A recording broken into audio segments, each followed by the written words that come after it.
Hello everyone, welcome to Launchpad Education. My name is Vaishali Kamboj. आज इस video में जो टॉपिक हम करने वाले हैं इसका नाम है India plastics pact. So let's begin. Hello everyone. कोविड-19 पैंडेमिक और लॉकडाउन्स की वजह से बहुत सारी Indian families emotionally, financially suffer कर रही हैं। ऐसे टाइम में if you have the stream of becoming an IAS और आईपीएस ऑफिसर, तो हर फैमिली लाखों रुपए नहीं स्पेंड कर सकती। So as an education venture we are trying to start an initiative जिसमें हम ऐसी सभी फैमिलीज को सपोर्ट करने की कोशिश करेंगे। From the safety and comfort of your home you can grab this opportunity, and if you are preparing for 2023 और 2024 UPSC attempt, you can register on the link given below. इस link पर आपको सबसे पहले ये क्या इनिशिएटिव है इसके बारे में हम जानकारी देंगे। We are going to announce about this initiative on our social media platforms as well. Telegram channel Launchpad Education पर भी हम इसकी अनाउंसमेंट करेंगे। लेकिन if you are the registered student using the link below in the description of this video, तो आपको सबसे पहले ये मौका मिलेगा। And if there are limited seats you can grab this opportunity on first come first serve basis. तो अगर आप आईएएस की तैयारी करने का प्लान कर रहे हो लेकिन फाइनेंशियल ट्रबल्स की वजह से आप स्टार्ट नहीं कर पा रहे, तो आपको इस लिंक पर रजिस्टर करना है। And these are not going to be big fake marketing slogans. Whatever we are going to promise हम वो डिलीवर करेंगे, and we will make sure that lack of money आपकी तैयारी ना करने का बहाना ना बन पाए।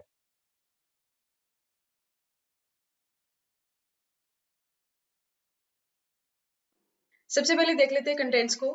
First of all we are going to see the context, यानी इस टॉपिक के बारे में हम बात क्यों कर रहे हैं इसको देखेंगे। अबाउट इंडियाज प्लास्टिक्स पैक्ट, ये है क्या चीज ये देखेंगे।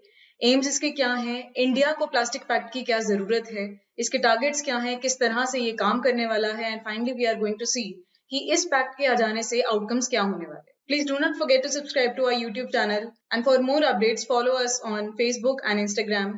And if you need the PDF of this video, then please join our Telegram channel. Thank you. Let us see the context. India जो है वो पहला एशियन नेशन बना जब उसने प्लास्टिक्स पैक्ट को लॉन्च किया अभी रिसेंटली ही। ये जो प्लास्टिक्स पैक्ट है, it is a new platform to promote a circular system for plastic.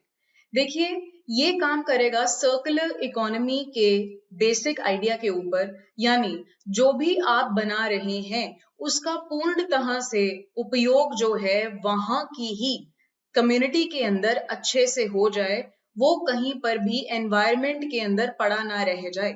तो हम बेसिकली यहाँ पर प्लास्टिक पॉल्यूशन को ना होने दें, इसके लिए हम ये कोशिश कर रहे हैं। और हम चाहते हैं कि प्लास्टिक जो ज्यादा से ज्यादा आज के टाइम में इस्तेमाल हो रहा है उसका हम लोग रिडक्शन करें, और जो प्लास्टिक ऑलरेडी बन चुका है या हम मजबूर हैं जिसको बनाने में फिलहाल, उसका रीयूज किया जाए, उसको रिसाइकल किया जाए। The India plastic pact platform was launched on सितंबर 3, 2021। तो अभी रिसेंटली ही ये लॉन्च हुआ है। हमारे यहाँ पर एक समिट हुई थी, that is sustainability summit. This was the 16th summit that was held in India, hosted by India, by the Confederation of Indian Industry। तो CII ने इसको होस्ट किया था इंडिया के अंदर, और वहां पर ये तय किया गया कि इंडिया जो है वो प्लास्टिक पैक्ट को अडॉप्ट करेगा। अब पूरे एशिया के अंदर इंडिया जो है वो पहला है, लेकिन पूरी दुनिया के अंदर पहला नहीं है। ऐसे बहुत सारे और देश हैं जो इस प्लास्टिक पैक्ट को अपना चुके हैं। पहला प्लास्टिक पैक्ट जो था वो लॉन्च हुआ था यूके के अंदर, दैट इज यूनाइटेड किंगडम। कब हुआ? 2018 के अंदर। So India is the first Asian nation, इस बात पे आप ध्यान दीजिएगा। इंडिया प्लास्टिक पैक्ट क्या है इसको डिटेल में देख लेते हैं। ये जो नया प्लेटफॉर्म है इंडिया प्लास्टिक पैक्ट का, ये एक जॉइंट एफर्ट है किसके बीच में? World Wide Fund for Nature, that is WWF, India की जो ब्रांच है उसके बीच में, और Confederation of Indian Industry, that is CII। ये जो पैक्ट है it will be supported by an NGO, a global NGO that is based in UK, जिसका नाम है RAP। ये प्रोवाइड करेगा हमें ऑपरेशनल और टेक्निकल सपोर्ट इस पैक्ट के दौरान। तो जिस तरह से यूके के अंदर इसने हेल्प किया इस प्लास्टिक पैक्ट की इम्प्लीमेंटेशन के अंदर, वहां पर इसने बेटर परफॉर्म करने में हेल्प किया, ऐसे ही भारत के अंदर भी ये हमें सपोर्ट करेगा। विजन, टारगेट और एम्बिशन जो इस प्लास्टिक पैक्ट का है, that is aligned along the circular economy, जैसे हमने पहले बात की। तो सर्कुलर इकोनॉमी के प्रिंसिपल्स क्या हैं कि आपने जो भी चीज को उपयोग किया है, जो भी चीज का इस्तेमाल किया है, जिस भी चीज का प्रोडक्शन आपने किया है, उसको ऐसे ही वेस्टेज में नहीं जाने देना है। उसका बेहतरी से पूरा उपयोग कैसे हो सकता है, कैसे वो इकोनॉमी के अंदर रोटेट होकर पूर्णतः से उपयोग की जा सकती है, that stands for circular economy. Circular economy का जो कॉन्सेप्ट है वो लीनियर इकोनॉमी के बिल्कुल ऑपोजिट है। लीनियर इकोनॉमी की अगर हम बात करें तो इसका मतलब क्या है कि जो भी आप लोगों ने लिया या जो भी आप लोगों ने प्रोड्यूस किया उसको इस्तेमाल किया और उसको डिस्पोज कर दिया, तो एक लीनियर वे हो गया। मतलब डिस्पोज हो जाने के बाद उसका कोई भी अता पता नहीं है वो एनवायरनमेंट को किस तरह से नुकसान पहुंचा रहा है, कैसे वो हानिकारक है यहाँ की बायोडाइवर्सिटी के लिए, इसकी बारे में हम लोगों ने कोई भी एफर्ट नहीं किया, हमें कोई भी इस चीज की परवाह नहीं थी। लेकिन सर्कुलर इकोनॉमी बिल्कुल ऑपोजिट है।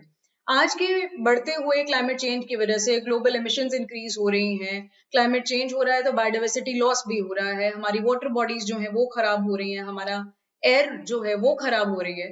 तो हम नहीं चाहते कि जो भी हम आज की डेट में ह्यूमन कम्युनिटी जो भी प्रोड्यूस कर रही है उसका किसी भी तरह से हार्मफुल इफेक्ट जो है वो एनवायरनमेंट पे पड़े।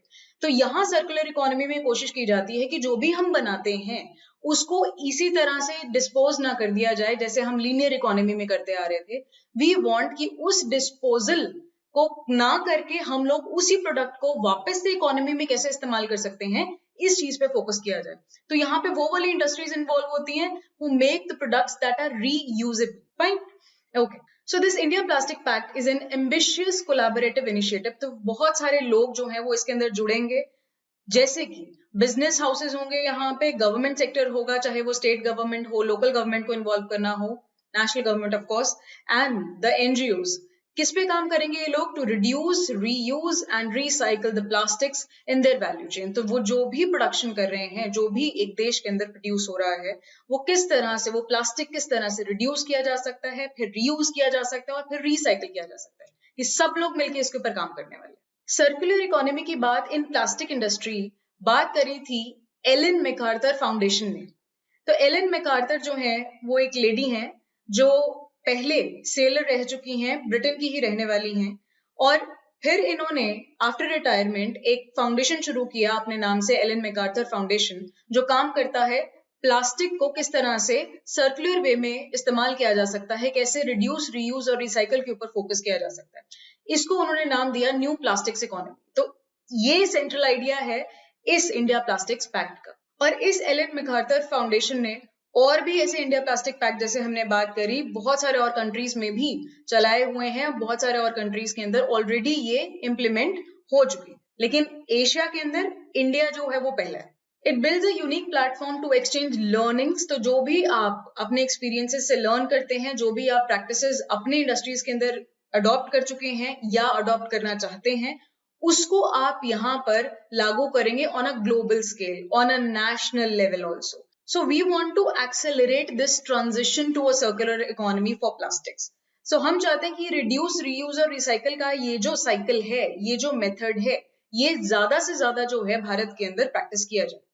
The Plastics Pact envisions a world where plastic is valued and does not pollute the environment. अभी तक हम लोग क्या कहते हैं कि प्लास्टिक जो है वो हमारे लिए बहुत ज्यादा हानिकारक है, हमारे एनवायरनमेंट को बहुत ज्यादा नुकसान पहुंचाता है। लेकिन अब हम क्या कह रहे हैं कि देखिए प्लास्टिक एक ऐसी चीज है जिसको हम नकार नहीं सकते, हम नेगेट नहीं कर सकते, हमारी लाइफ का बहुत ही ज्यादा इंपॉर्टेंट हिस्सा बन चुका है ये मटेरियल। तो एकदम से इसे छुटकारा पाना अभी संभव नहीं है। Rather what can human community do? हम लोग अपनी इंटेलिजेंस का इस्तेमाल करके कैसे इस प्लास्टिक को अपने लिए दोबारा से इस्तेमाल योग्य बना सकते हैं, कैसे we can use it again. तो उसको लेकर हमने ये कॉन्सेप्ट बनाया circular economy for plastics also. ठीक है, तो हम चाहते हैं कि इकोनॉमी में तो ये रहे लेकिन एनवायरमेंट को ये नुकसान नहीं पहुंचाए। तो we want it to be in the economy but we do not want it to harm our environment. Now the next thing is कि इस पैक्ट के दौरान, इस पैक्ट की इंप्लीमेंटेशन के लिए कौन से ऐसे मेंबर्स जो हैं वो इन्वॉल्व रहेंगे। सो ब्रॉडली अगर हम देखें तो one will be businesses and the other will be supporters. Business houses की अगर हम बात करें तो वो लोग क्या करते हैं? They produce plastic, they do the packaging thing, packaging materials को वो लोग बनाते हैं, ब्रांडिंग करते हैं, रिटेलिंग बिजनेस में, इंपोर्टर एक्सपोर्ट के अंदर बहुत सारे इन्वॉल्व होते हैं वो लोग। And also they are the ones who have the technology who can manage, collect, recycle all the products that they produce. And along with them, there is the need of supporters. What kind of supporters do we have? There are non-profit organizations, there are non-governmental organizations, NGOs हमारे पास हैं जो इस direction में awareness फैलाने का काम कर सकते हैं या फंडिंग जो है उसको कलेक्ट कर सकते हैं। लोगों के अंदर जागरूकता फैलानी बहुत बड़ी चीज है, लोगों का बिहेवियर चेंज करना बहुत इंपॉर्टेंट काम है, तो एनजीओ कैन हेल्प अस। ऐसे ही गवर्नमेंट सेक्टर का ऑफ कोर्स होना बहुत ज्यादा इंपॉर्टेंट है, क्योंकि जिस देश के अंदर भी ये पैक्ट अडॉप्ट होना है वहां पर सुटेबल पॉलिसीज का होना बहुत ज्यादा आवश्यक है, बहुत ज्यादा जरूरी है। So government can play an enabling role. Enabling role कैसे, कि वो एक एनवायरनमेंट जो है वो बढ़िया दे सकती है इन ऑर्गेनाइजेशंस को जो इस डायरेक्शन में काम करना चाहते हैं। देन हमारे पास इनफॉर्मल वेस्ट सेक्टर बॉडीज हैं, मतलब जो लोग सेग्रीगेशन का काम करते हैं, कलेक्शन का काम करते हैं गार्बेज का, वो बॉडीज भी हमारे साथ यहाँ पे सपोर्टर का काम करेंगी। Then of course financial institutions, because we need funds, and research and technology providers. तो R&D का काम तो देखिए बहुत ज्यादा जरूरी है। How you will use that plastic again, how you will convert a waste product into a usable product, आप कैसे क्या क्या मटेरियल उससे बना सकते हैं, इसको लेकर R&D करने की बहुत ज्यादा जरूरत है। Now let us see the aims. Aims में क्या है कि हम लोगों ने पहली बात तो जी जो भी पैक्ट के ये टारगेट्स यहाँ पर हमने निर्धारित किए हैं कि हम ऐसा रीयूज रिसाइकल, ये सर्कुलर इकोनॉमी का कॉन्सेप्ट जो है ये प्लास्टिक्स के फील्ड में लाना चाहते हैं, ये हम कब तक करेंगे कि हमारा बिजनेस जो है वो ट्रांजिशन इसमें आ जाए, वो करना शुरू हो जाए ये काम, हम कब तक चाहते हैं, बाय 2030। ठीक, अब ये जो पैक्ट है ये एम क्या करता है, to transform the current linear plastic system, अभी जैसे हमने बात किया लीनियर इकोनॉमी का, into a circular plastic economy that will reduce the use of problematic plastic in India. तो जो प्रॉब्लमेटिक प्लास्टिक है, ऐसा प्लास्टिक जो बहुत समय तक हमारी धरती के ऊपर प्रेजेंट रहेगा, कई हजारों सालों तक, जो कहीं नहीं जाने वाला है, प्रॉब्लमेटिक प्लास्टिक, उसको रिड्यूस करना है। दूसरी चीज, हमें रिटेन करना है किसको, वैल्यूएबल मटेरियल, उसमें से जो भी वैल्यूएबल मटेरियल है हमें लगता है कि इसका उपयोग दोबारा से किया जा सकता है, वो हमने करना है। तीसरी चीज, generate jobs, investment and opportunities in the plastic system in India. जब एक इंडस्ट्री एक ऑलरेडी वेस्ट प्रोडक्ट जो है उससे वो एक नया प्रोडक्ट बनाने वाली है, एक ब्रांड न्यू प्रोडक्ट बनाने वाली है, तो ऑब्वियसली ऐसी कई सारी इंडस्ट्रीज जो है उन लोगों को एम्प्लॉयज की जरूरत पड़ेगी, तो यहाँ पे ऑटोमेटिकली एम्प्लॉयमेंट जनरेशन जो है वो होने वाला है, एंड हेंस इकोनॉमी के अंदर वो एक प्लस पॉइंट होगा, इकोनॉमी के अंदर वो कंट्रीब्यूट करेगा। तो कहाँ देखिए कि एक प्रोडक्ट था जो वेस्ट पड़ा हुआ था डंपिंग ग्राउंड्स के अंदर, और कहाँ हम उसे दोबारा से इकोनॉमी के अंदर इस्तेमाल करके अपनी जीडीपी के अंदर ग्रोथ ला सकते हैं। The India Plastic Pact aims to promote public-private collaborations. This is very important. Public sector का साथ हमें चाहिए, सरकार का साथ हमें चाहिए। क्यों? क्योंकि ऐसे पॉलिसीज हमें चाहिए, ऐसे लॉज रेगुलेशंस के अंडर रह के हम लोग काम करना चाहते हैं। जब तक सरकार का सपोर्ट नहीं होगा, ऑब्वियसली देश के अंदर कोई भी आप पैक्ट लेके आए, कोई भी आप नया प्रोग्राम लेके आए, वो नहीं हो पाता, because you need suitable environment and that can be given by the government. Secondly, private sector. Private sector आपको क्यों चाहिए? आपको फंड्स चाहिए। सरकार के पास इतने ज्यादा फंड्स नहीं हो सकते हर वक्त अवेलेबल, सरकार की और बहुत सारी जिम्मेदारी है देश को चलाने। दूसरी चीज, expertise of the private sector. तो क्योंकि उन लोगों के पास पैसा है, इसलिए उन लोगों के पास एक्सपर्टीज भी है, उन लोगों के पास ऐसे लोग हैं जो स्किल्ड हैं। गवर्नमेंट के पास ऐसे लोग नहीं होते। प्राइवेट सेक्टर के पास एक और चीज है, दैट इज टेक्नोलॉजी। उनके पास कैपेसिटी है टू इम्प्रूव देयर टेक्नोलॉजी, उनके पास कैपेसिटी है to upgrade their technology, right? तो ये जो साथ है पब्लिक और प्राइवेट सेक्टर का, this is very important. So we need this collaboration to eliminate the plastic waste problem in India and to bring innovation. तो जैसे हमने बात करी कि प्राइवेट सेक्टर होगा, एक्सपर्टीज होगी, टेक्नोलॉजी होगी, तो ऑब्वियसली क्या आएगा, इनोवेटिव आइडियाज आएंगे हमें वहां से, एंड हेंस हम लोग प्लास्टिक जो है उसको डिजाइन कर सकते हैं, दोबारा से यूज कर सकते हैं और अगेन रीयूज कर सकते हैं। देखिए इंडिया के अंदर बहुत सारी दिक्कतें हैं। हमारी जो मैक्सिमम पॉपुलेशन है वो मिडिल क्लास कैटेगरी से बिलोंग करती है, जिन लोगों के पास इतने रिसोर्सेस नहीं है कि वो एनवायरनमेंट के बारे में पहले सोचें और अपनी जरूरतों के बारे में बाद में। तो जिसकी वजह से क्या हुआ कि बहुत सारा प्लास्टिक वेस्ट जनरेशन जो है इंडिया के अंदर हो रहा है, that is approximately 9 million tons. कितना एनुअली प्रोड्यूस होता है इतना? 40% of the plastic waste goes uncollected, collect ही नहीं होता है। तो घरों के अंदर से तो वो चला जाता है प्लास्टिक वेस्ट, लेकिन वो पहुंच कहाँ जाता है? डंपिंग ग्राउंड में। डंपिंग ग्राउंड के बाद वो रिसाइकलिंग के लिए जाता है कि नहीं, सेग्रीगेट होता है कि नहीं, ये सारी चीजें बहुत बड़ी प्रॉब्लम है। सेग्रीगेशन का प्रॉब्लम जो है वो बहुत बड़ा है। सॉलिड वेस्ट मैनेजमेंट का प्रॉब्लम जो है वो भारत के अंदर बहुत बड़ा है। 43% of all plastic produced in India are used for packaging, majority of them being single use plastic. देखो single use plastic कैसा प्लास्टिक होता है? जिसको एक बार इस्तेमाल किया और फेंक दिया, उसको दोबारा से यूज नहीं किया जाता है। जैसे आपने सुना होगा स्ट्रॉज होते हैं, आपके प्लास्टिक के कप्स आते हैं, बहुत सारे रेस्टोरेंट्स में विजिट करते हैं, वहां पे ये आमतौर पर ही चीजें अवेलेबल होती हैं। तो हम लोग क्या करते हैं, उसके अंदर चाय पीते हैं या अपने कोई सॉफ्ट ड्रिंक्स कंज्यूम करते हैं और फिर उसको इसी तरह से डस्टबिन में फेंक देते हैं। उसका आगे जाके क्या होता है, वो सेग्रीगेट होता है कि नहीं, वो दोबारा से इस पोजीशन में है कि उसको रिसाइकल किया जा सकता है? No, that plastic is single use plastic. तो भारत के अंदर ऐसी कैटेगरी का प्लास्टिक जो है वो बहुत ज्यादा है। और साथ ही साथ हमारे यहाँ पर पैकेजिंग के लिए जो मटेरियल यूज होता है ज्यादातर वो प्लास्टिक यूज होता है। तो ऑटोमेटिकली आप देखो कि इतने million tons of plastic waste तो जनरेट होगा। We are from a middle class economy, हम लोगों के पास इतना पैसा नहीं है, इतने रिसोर्सेज नहीं, जिसकी वजह से ये प्रॉब्लम जो है वो और भी ज्यादा ग्रेव हो जाती है भारत के अंदर। And that is why we need this plastic pact as soon as possible if we need to save our environment. Now let us see the targets. इसमें किन किन चीजों के ऊपर हम लोगों ने फोकस करना है? तो 4 टारगेट्स हैं जी इसके अंदर। पहला, define a list of unnecessary और प्रॉब्लमैटिक प्लास्टिक। आपको पहले पहचानना पड़ेगा कि कौन सा ऐसा प्लास्टिक है जो हमें प्रॉब्लम दे रहा है, ठीक है? फिर तो हम उसके बारे में सोच सकते हैं कि भाई इसको कैसे इनोवेट करें या इसके ऊपर क्या रिसर्च हम लोग कर सकते हैं। All the measures, then only we can take. Second, 100% of the plastic packaging to be reusable और रिसाइक्लेबल। जो भी हम प्लास्टिक पैकेजिंग आज की डेट में बना रहे हैं, हमें उसको ऐसा बनाना है कि वो रीयूज करने लायक हो, वो रिसाइकलेबल हो, ठीक?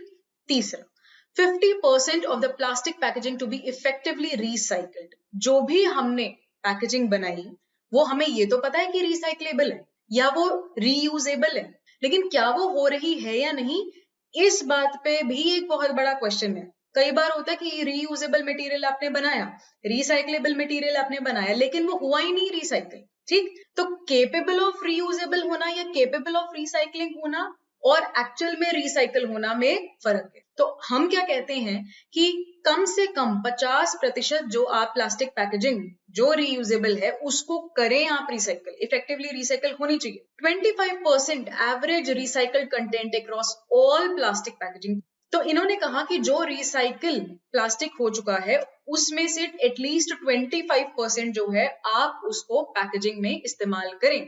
So these were the 4 targets जिसके ऊपर हमें फोकस करना है। अब ये काम कैसे करेगा, किस तरह से हम इंडिया प्लास्टिक पैक्ट को इंप्लीमेंट करने वाले हैं, क्या क्या इसके अंदर फैक्टर्स इन्वॉल्व रहेंगे? सबसे पहले policy advocacy. So we need suitable policies, we need business commitments, we want our business partners to be equally enthusiastic about this project. हम नहीं चाहते कि वो लोग इन्वॉल्व ही ना हो उसके अंदर, वो लोग एंटर ही नहीं करें, पार्टिसिपेट ही नहीं करें। तो उनकी तरफ से हमें पार्टिसिपेशन बहुत ज्यादा चाहिए, तभी ये कारगर साबित हो सकता है। Peer network connect. We want everybody to be working together. We want a network of industries. We want a network of participants. चाहे वो आम जनता है, चाहे वो एक बिजनेस हाउस है, चाहे वो सरकार है, चाहे वो किसी भी लेवल पे प्राइवेट सेक्टर या पब्लिक सेक्टर, कोई भी लेवल का यहाँ पर पर्सन या ऑर्गेनाइजेशन हो, एनजीओ हो बेशक, वो सबका involvement we require here. Next is research and innovation. This R&D is very very important because अगर हमें ऑलरेडी यूज्ड मटेरियल को डिस्पोज ऑफ नहीं करना और रिसाइकल करना है तो हमें टेक्नोलॉजी की जरूरत पड़ेगी। कैसे इनोवेटिव आइडियाज हम लोग ला सकते हैं। Next is sustainable waste models. ऐसे मॉडल हमें बनाने पड़ेंगे जिसमें कम से कम वेस्ट जो है वो जनरेट हो। आप दोबारा से प्लास्टिक को इस्तेमाल करके बनाओगे तो सही, कोई नया मटेरियल बनाओगे, लेकिन उसमें भी वेस्टेज कम से कम होनी चाहिए। उसमें आप जो भी टेक्नोलॉजी का इस्तेमाल करें उसके अंदर एक तो वेस्ट जनरेशन कम से कम, दूसरी चीज वो जो भी टेक्नोलॉजी यूज हो रही है, वो जो भी मॉडल यूज हो रहा है, एनवायरमेंट को वो अफेक्ट नहीं करना चाहिए ज्यादा, ठीक है? देखिए थोड़ा बहुत तो मैं ये नहीं कहती कि बिल्कुल जीरो होगा, initially we will try obviously कि ये जीरो हो, बट अगर नहीं भी हो पाता तो एटलीस्ट कम से कम ये चीज होना चाहिए। सस्टेनेबल डेवलपमेंट हम लोगों ने यहाँ करनी है। Citizen engagement campaigns. We want our citizens to be involved in this. हम लोग कहते हैं कि प्लास्टिक का यूसेज का रिडक्शन होना चाहिए। अब ये रिडक्शन कैसे होगा? जब तक हमारी जनता जो है वो अवेयर नहीं होगी, जब तक उन तक ये जानकारी नहीं पहुंचेगी कि किस तरह से प्लास्टिक वेस्ट जो है वो हमारे एनवायरमेंट को खराब कर रहा है, तब तक कोई भी प्रोजेक्ट जो है वो कारगर साबित नहीं हो सकता, वो सक्सेसफुल नहीं हो सकता। Next is capacity building. We need skilled individuals here. We want professionals here. जो लोग इस लाइन में काम कर सकते हैं, जिनको इस लाइन की नॉलेज है। तो capacity building is very very important. Training यहाँ पर बहुत ज्यादा इंपॉर्टेंट है उन लोगों का जिनको हम ऐसी टेक्नोलॉजी के अंदर इन्वॉल्व करना चाहते हैं, ठीक है जी। So work force is required here. अब देखते हैं कि किस तरह से इस पैक्ट के अंदर बिजनेस हाउसेस को, गवर्नमेंट सेक्टर को और एनजीओस को और बाकी और जो भी स्टेक होल्डर्स इसके अंदर इन्वॉल्व हैं उनको कैसे यहाँ पर इन्वॉल्व किया जा रहा है। फर्स्ट आपने क्या करना है, you have to create a unified national framework. You need to have a framework, a policy under which you are going to implement this project. Secondly, you need to have certain targets जिसको ध्यान में रखते हुए आप काम करने वाले हैं। सर्कुलर इकोनॉमी फॉर प्लास्टिक्स आप करना चाहते हैं तो उसके दिमाग में रखते हुए टारगेट क्या होगा ये तय करना है। तीसरी बात, आप लोगों को एक रोड मैप तैयार करना पड़ेगा। आपने टारगेट तय कर लिया, वो जो टारगेट है कैसे आप अचीव करेंगे उसके लिए you need to have a road map, you need to have that channel through which you are going to achieve your goals. Fourth, जो भी आपने अब गोल्स अचीव किए वो आपने कितने बेहतरी से किए, कितनी एफिशिएंसी थी आपकी उसके अंदर, क्या आपने किए भी या नहीं किए। तो प्रोग्रेस रिपोर्ट जो है that is very very important और टाइमली जो है इसका डेटा हमें रिकॉर्ड करना पड़ेगा। Next, empower action by business, the government and the entire value chain. सब लोग जो भी इसके अंदर इन्वॉल्व हैं, चाहे सरकार है, चाहे बिजनेस हाउसेस हैं, चाहे और कोई भी एनजीओज हैं, whatever, whosoever is involved, आप सब लोगों के एक्शंस जो भी यहाँ पे उनको एक सपोर्टिव नेचर से देखेंगे। वो जो भी यहाँ पे काम कर रहे हैं, we need to support each other, we need to empower each other. तो किसी को कोई अगर प्रॉब्लम आ रही है the other has to help. तभी यहाँ पे बात की गई थी कोलैबोरेटिव एफर्ट की। Next is support effective policy to accelerate progress. So we need a effective policy ताकि हम लोग progress जो है वो better तरीके से कर पाएं। And finally we need to engage our citizens, क्योंकि बिना citizens के involve किए हुए ऐसा बड़ा project जो है आप completely successful बना ही नहीं सकते हो, क्योंकि they are the ones who are using plastic after all. Fine. So we need to promote the reuse, the recycling, and we need to prevent their behaviors to use plastics at all. तो आप जैसे आजकल देखते होंगे कि सरकार भी ये चीज को प्रमोट करती है। एक तो no to single use plastic की बात सरकार ने बहुत समय पहले की थी, ये प्रमोशन हम लोगों ने किया था। दूसरी चीज सरकार ये भी कहती है आप पेपर बैग्स का इस्तेमाल कर लीजिए, आप रादर क्लॉथ बैग्स का इस्तेमाल कीजिए, और भी ज्यादा बेटर है वो चीज। तो प्लास्टिक से आप दूरी बनाए रखें। हम लोगों ने कई सारे ऐसे रूल्स भी निकाले जिसके अंदर प्लास्टिक वेस्ट मैनेजमेंट की बातें सरकार ने की थी। तो भारत के अंदर ऑलरेडी काम हो रहा है, सरकार की तरफ से ऑलरेडी हो रहा है, लोगों के अंदर अवेयरनेस जनरेशन फैलाने का काम भी ऑलरेडी हो रहा है। सरकार ने पनिशमेंट्स का तरीका भी अपनाया है, सरकार ने फाइन्स लगाए हैं जब जब उसको लगा है कि प्लास्टिक का यूसेज जो है वो ज्यादा हो रहा है, जब जब वो लोगों के बिहेवियर को कंट्रोल करना चाहती है, जब जब वो उनके एटीट्यूड को चेंज करना चाहती है टुवर्ड्स प्लास्टिक यूज, तब तब सरकार ने ये इंटरवेंशंस की हैं। And this India's plastic pact is one of that global intervention. सरकार जो है वो नेशनल लेवल पे काम करती है, लेकिन ये प्लास्टिक पैक्ट जो है ये ग्लोबल लेवल पर काम कर रहा है अलग अलग देशों के अंदर। अब देखते हैं कि ये सारा का सारा जो काम हमने किया है, ये प्लास्टिक पैक्ट जो हमने लॉन्च किया है, इसका फायदा क्या होने वाला है, इसके एक्सपेक्टेड आउटकम्स क्या होंगे। द फर्स्ट थिंग, आप लोग जब ऐसे कोई भी रिसाइकल प्रोडक्ट को बनाओगे और उसका प्रमोशन करोगे, आप अवेयरनेस जनरेशन करोगे, तो उससे क्या होगा, it will boost a demand for recycled content. तो ऐसे रिसाइकल्ड प्रोडक्ट्स की डिमांड जो है वो और ज्यादा बढ़ने लगेगी जब लोग भी एनवायरमेंट के टुवर्ड्स कॉन्शियस होने लगेंगे। जैसे जैसे ये डिमांड रेज होगी वैसे ही सप्लाई के अंदर ऑटोमेटिकली इंक्रीज आएगा और इन्वेस्टमेंट जो है रिसाइकलिंग इंफ्रास्ट्रक्चर के अंदर और ज्यादा बढ़ने लगेगी। और जब ये इन्वेस्टमेंट बढ़ेगी इस इंफ्रास्ट्रक्चर के अंदर, जब ऐसी इंडस्ट्रीज और ओपन होने लगेंगी, तो इन इंडस्ट्रीज के अंदर जॉब जनरेशन जो है वो होने लगेगा, इस वेस्ट सेक्टर के अंदर होने लगेगा। तो automatically it will lead to growth in our GDP. Next, this pact will support the extended producer responsibility framework. ये सरकार ने एक फ्रेमवर्क जो है वो शुरू किया था, EPR, एक्सटेंडेड प्रोड्यूसर रिस्पॉन्सिबिलिटी। कहने का मतलब क्या, अगर कोई एक इंडस्ट्री कोई भी प्लास्टिक का मटेरियल बना रही है, तो जब वो डिस्पोज करने की बारी आती है, कंज्यूमर उसको खरीद लेते हैं, अब वो उसको डिस्पोज करना चाहता है, तो वो जो प्रोड्यूसर है जिसने उसको बनाया है प्लास्टिक को, वो कंज्यूमर, वो कस्टमर उसको वापस जाकर दे सकता है ताकि वो फर्दर उसको रिसाइकिल कर सके।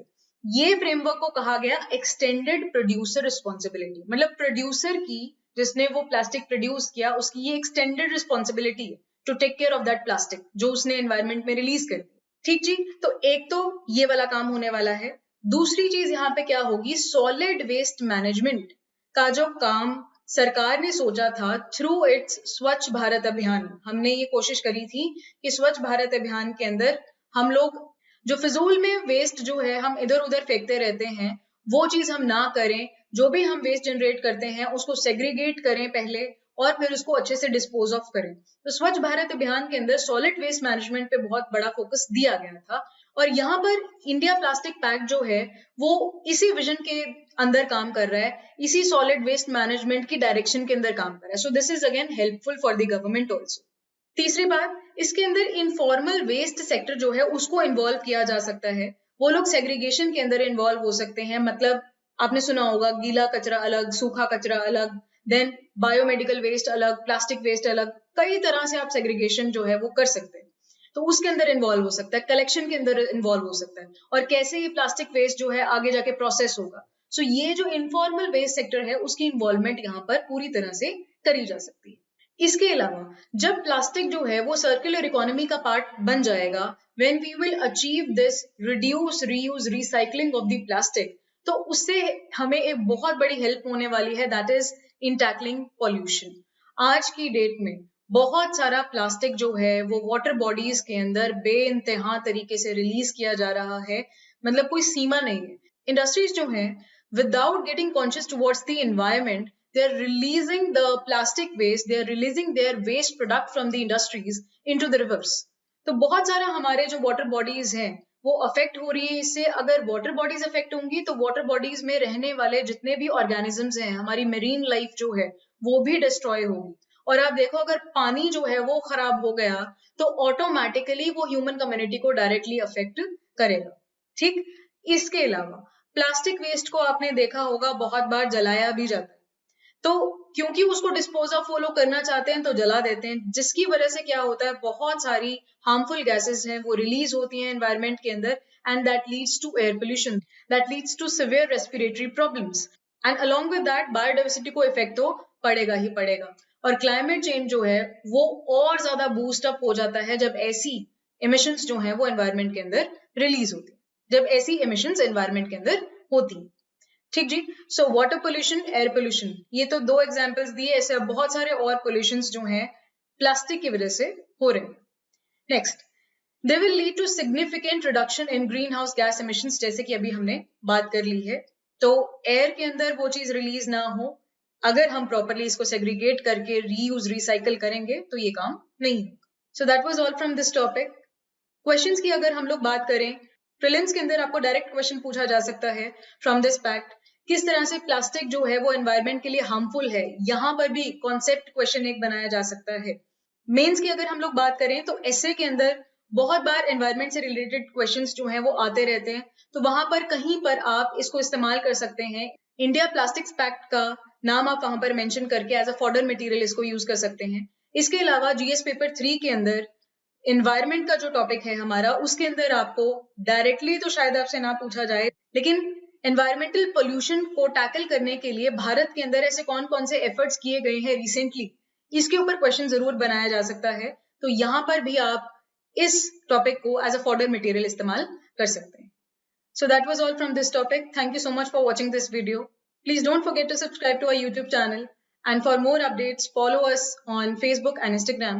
And if you need the PDF of this video, then please join our Telegram channel. Thank you so much.